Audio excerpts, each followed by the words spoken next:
Well, hey, it's Stephen Rothberg. I am the founder and chief visionary officer of College Recruiter, job search site. At College Recruiter, we believe that every student and recent graduate deserves a great career and that it should be easy for employers to hire them, whether it's a few here or there, or as we're going to talk about today, in volume, at scale, dozens, hundreds, sometimes even thousands a year. I am really excited to be able to spend the next little bit talking with my longtime friend, Ward Christman. Ward, I think we've known each other for 15 years or something like that. We probably met at a job board conference in some Marriott Yes. ballroom someplace. For the listeners who might not know that much about you or HR Tech Advisors, HR Tech Alliances, maybe you can give them a little bit of an intro. Yeah, happy to, Steve. Thanks for having me on. This is exciting. Cool. Yeah, 30 years in the HR tech space, amazing. And, even pre-internet, really. So it's been quite a fun ride. But my passion is around helping the HR technology companies and the vendor executives connect and collaborate so they can win more business with their partners and hopefully retain their customers as well. Not easy, but it's fun.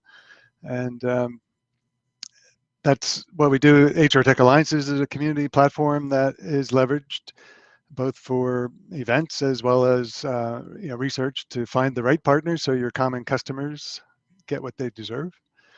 And HR Tech Advisors is kind of an ecosystem navigator service, if you will, to help the vendor execs figure out how do you navigate so you don't either go off the edge of the world or Pennsylvania, where I'm from, we're famous for our potholes. So you got to know how to drive around them, otherwise you end up with a flat tire or worse. Yeah, and for the listeners who kind of want to get like a little bit of a flavor for what you do before maybe jumping into a pothole or into some lake or whatever, you have basically like a community gathering. I don't know if it's every Friday, but it seems to be like a lot of Fridays. Maybe tell people about that and how they can get more information, and then they can maybe pop on the next one or two of those. Oh, sure. Yeah.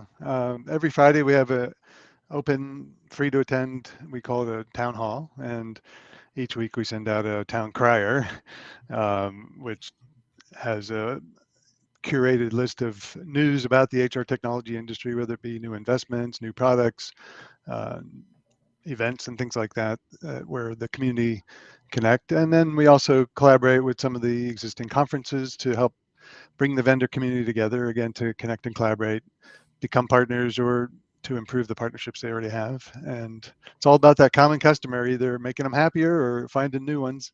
Yeah. And doing that face-to-face sometimes really helps. And that's a big part of what we do globally. And it's a lot of fun.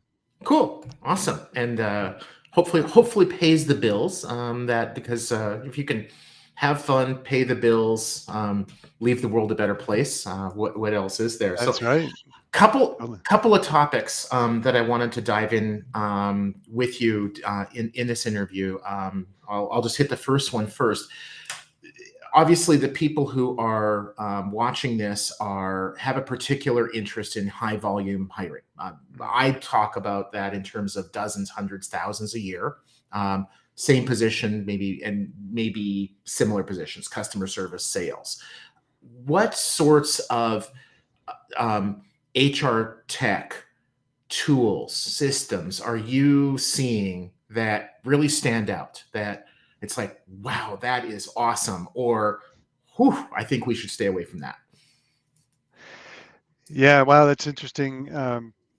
In terms of what stands out, without naming specific names, I mean, there's just in our platform alone, we're tracking over 55,000 HR tech vendors, and some of them have a dozen or 2 dozen solutions. So there's a lot of HR tech out there, and that's just the stuff that we know about. There's more than that. And I mean, you look at spreadsheets, some people accomplish a lot in that, but high volume, you can't do it that way anymore. Yeah. So I think what I'm seeing, and I believe others from our point of view can see, is the kind of the richness of the ecosystems growing. I mean, you have a lot of the core HRs like the SAPs and Workdays and Oracles and UKGs of the world And then around that is a vibrant ecosystem that companies rely on, especially for high volume, because there's no one silver bullet that, Hmm. helps you hire all the people you need and, different types of people. It's impossible, really. So I, I think to answer your question a little more straight up is the technology, I think that's finally here after waiting 30 years. Why do you start with the end in mind, like a quality of hire metric? And I mean, even if it's somebody that's on a part time or you know um, not a long term position, like a lot of hourly roles are, or at least Right. expected to be long term, or that high volume, which tends to be hourly. You still need to know, were they a good fit? If they didn't show up the first day, they probably weren't. If they lasted for 6 months, that might be amazing. And but why? And the data that's out there in these systems can be capitalized. And I think some of the newer vendors are coming out and actually trying to give you a better view of that to analyze and improve. That's the home runs now that I'm excited about, because we've gone from what CPC, the pay, cost per click, cost per applicant is kind of, I think, here now. And then, the next evolution is becoming probably like a cost per hire. Uh-huh. If you're maybe Or not, cost per quality application is, I mean, that's right. neither That's of the us know. next. We're both looking into our crystal balls. I'm Exactly. thinking it's cost per quality hire, with quality defined as, did you interview them? Because that's a bright, objective line. You're For not high going to volume in have, particular, yeah. yeah, Right. Did they show up to the interview? Did they, were you able to interview them? Right. That sometimes a huge milestone in your recruiting process. yeah. Um, but yeah, I mean, the quality can vary completely in terms of measuring that, but you need to do it. You need to know, so you can go back to the sourcing strategies and everything else, what's working, what isn't. And so I'm excited about some of the big data companies that are coming out, and certainly with AI and other resources to big data, you can do some really exciting things.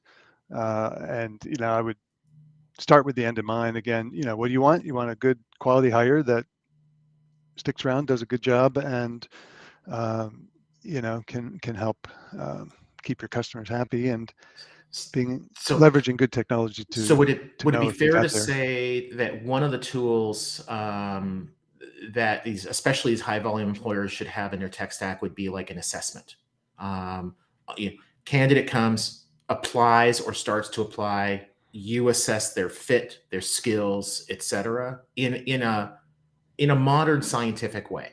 Not just, do you seem to be a nice person? Do you also like golfing, if the job has nothing to do with golfing? Like, that's like the old style stuff. But actually, like, this is what it takes to be successful in our environment. And we're going to do an assessment to see Yes. in 20, 30, 40 minutes if that likely is you. Oh, fit, absolutely. The fit assessments out there, some are very short, and some are very deep. Depends on your company culture, and that's part of the fit, right? Is how much does it matter? Do you want to make it easy to get into the company, or not as easy, hoping that they'll qualify out? It's technology can, there's some really neat assessment tech that out there.